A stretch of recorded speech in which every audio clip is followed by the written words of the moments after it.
Welcome to the Political Bridge. I'm your host, Ada. Today we're diving into a topic that touches on global security and national budgets. It's about how much money our allies spend on their own defense. President Trump has long pushed for NATO members to increase their military spending. He believes the United States has carried too much of the financial load. His America First approach has made this a central issue. We're going to ask a critical question today.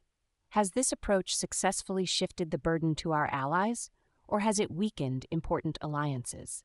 We'll explore the real-world impact of these policies. We'll look at the numbers and the politics. Joining me today are Nico, our conservative voice, and Jordan, our progressive voice. Let's get started. President Trump's America First strategy has been a clear success for NATO defense spending. For decades, many NATO allies did not meet their agreed-upon goal. That goal is to spend 2% of their country's economic size on defense. They relied too much on the U.S. military. This was not fair to American taxpayers. President Trump pushed hard for them to pay their fair share. He made it clear that the U.S. would not keep footing the bill. The results are undeniable. More allies are now meeting or are close to meeting the 2% target. This means stronger defenses for everyone. It also means less strain on our own budget. This approach has forced allies to take responsibility. It has made NATO stronger, not weaker. It shows that firm leadership gets real results. This is a win for American interests and for global security. While some numbers might show an increase in spending, we must look at the full picture. President Trump's approach to NATO defense spending has created deep rifts. It has damaged trust among allies. His threats to withdraw from NATO were very harmful. They made our partners question our commitment.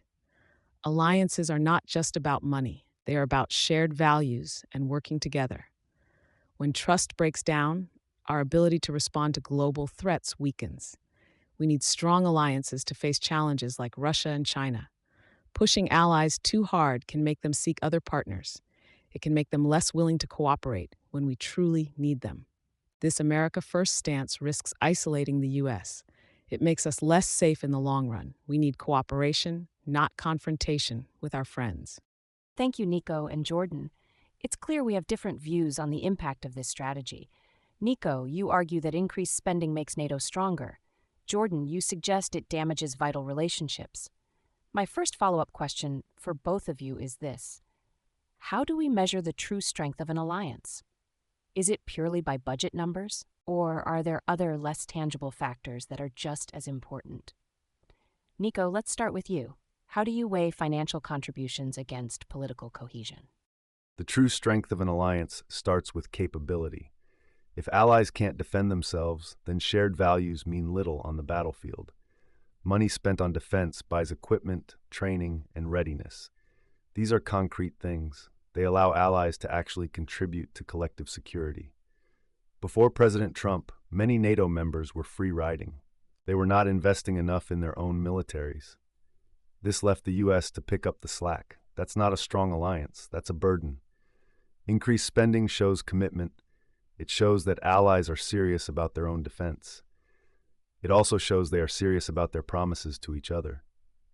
Political cohesion is important, yes, but it's built on a foundation of shared responsibility and actual military strength. You can't have one without the other. This focus on the 2% target has strengthened NATO's real-world power. Measuring alliance strength goes far beyond just spending targets. It's about trust, shared intelligence, and joint operations. It's about knowing your partners will stand with you. President Trump's approach often treated allies like tenants who hadn't paid rent. This created resentment. It made them less likely to share sensitive information. It made them less willing to cooperate on other global issues. An alliance where members feel threatened by their leader is not strong. It's fragile. We saw this when Germany and France started talking more about European defense without the U.S. That's a sign of a weakening bond, not a stronger one. Our ability to project power globally depends on a network of willing partners. You can't buy that with threats. You build it with diplomacy and respect. The focus on money alone misses the human element of alliances. This brings us to a critical point. Nico, your argument relies heavily on the idea that increased spending directly translates to increased security and commitment. But what about the quality of that spending?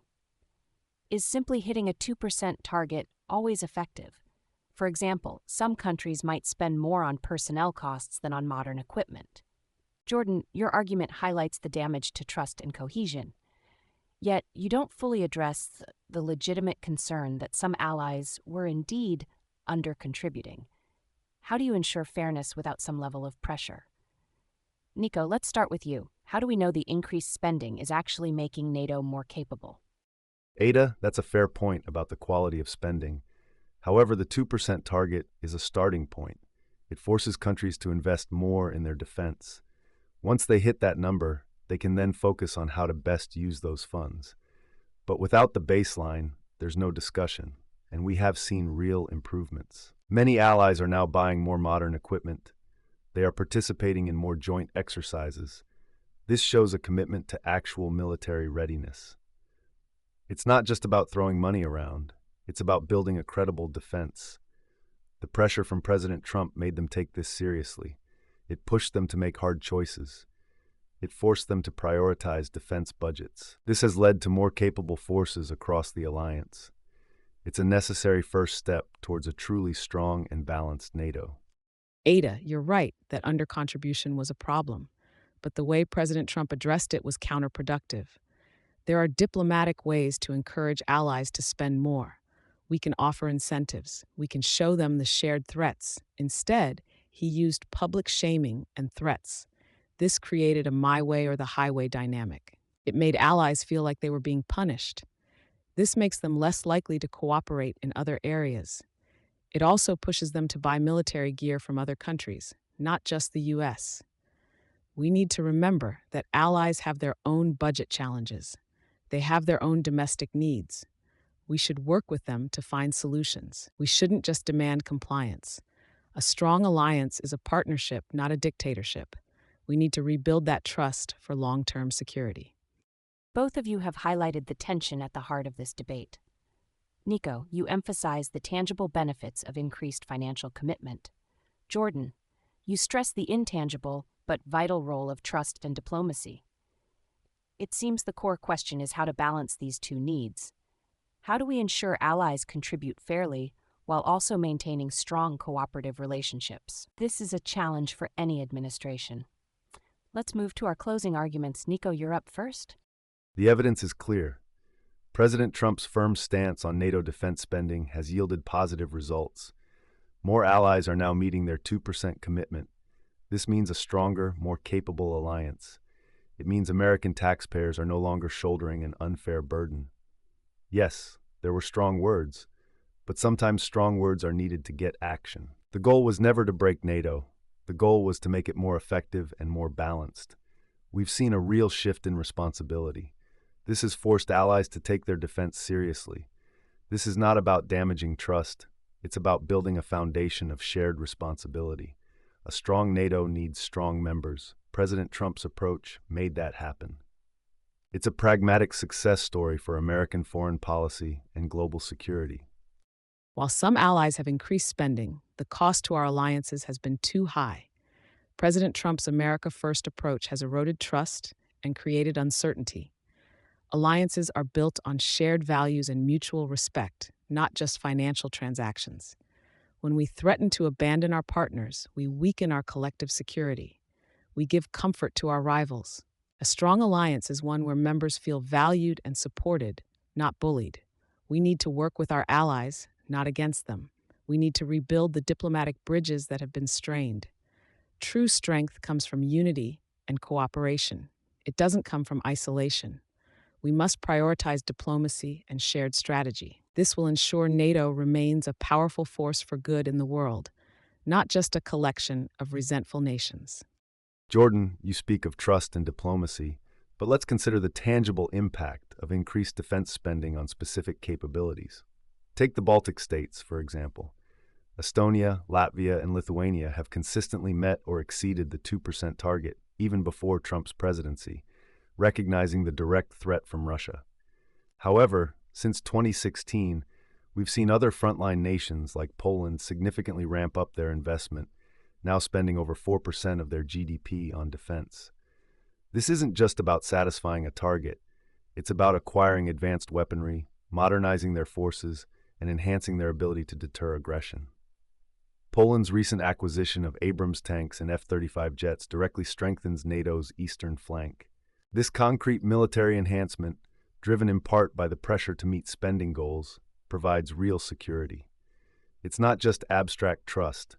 It's about having the physical means to defend sovereign territory, which ultimately builds a more credible deterrence for the entire alliance.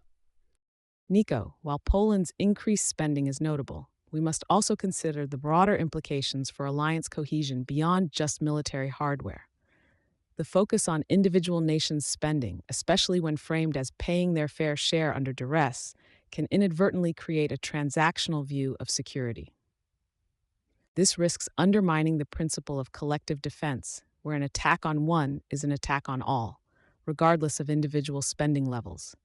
Furthermore, this intense pressure can lead to less strategic, more reactive procurement decisions, sometimes favoring U.S. defense contractors over what might be best for interoperability or a diverse industrial base within Europe. We've seen instances where allies, feeling cornered, might make purchases to appease Washington rather than integrating them into a truly unified, multinational defense strategy. True strength comes from coordinated planning and shared threat assessments, not just a competitive race to hit a percentage target, potentially at the expense of long-term strategic alignment and trust. And that brings us to the end of another insightful discussion on the political bridge. We've heard compelling arguments today on NATO defense spending. Nico highlighted the success of President Trump's approach in boosting financial contributions. Jordan emphasized the importance of trust and diplomacy in maintaining strong alliances. It's clear that finding the right balance between these factors remains a complex challenge for global leadership. Thank you, Nico and Jordan, for sharing your perspectives. You can find more information and resources at tpbridgepod.com.